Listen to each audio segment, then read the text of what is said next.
des del el 1968, que va ser fundat el Centre d'Estudis Pastorals. És una de les realitzacions fruit, podríem dir, del Concili Vaticà II, encara que ja l'inquietud i la preparació venia d'abans. Justament té una existència bessona per ella amb la Facultat de Teologia de Catalunya, que va ser fundada el mateix any, com unes realitzacions per ajudar a la formació i a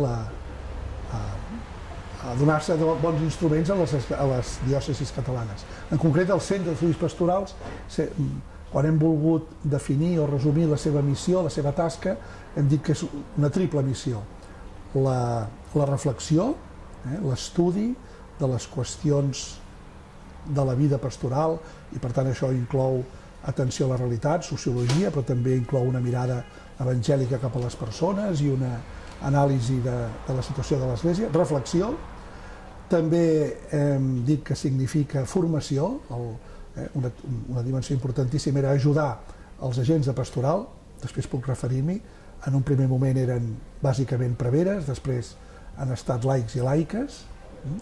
Doncs ajudar a la formació d'uns agents, d'uns treballadors, servidors de la pastoral, de manera renovada, segons l'estil i les novetats, i recuperant també les velles bones tradicions, tot el que el Concili Vaticà II va voler impulsar, doncs formar aquests agents pastorals.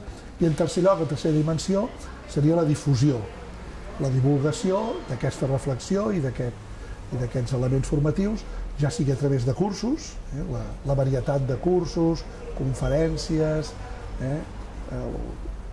xerrades i ocasions formatives, i també a través de la revista, Quaderns de Pastoral. Ha estat com l'altaveu, encara que té una existència en paral·lel, i no és el mateix el Centre d'Estudis Pastorals que la revista Quaderns, però hi ha una unió, una simbiosi molt profunda. I a través de la revista també he volgut divulgar el fruit d'aquestes reflexions, d'aquest estudi,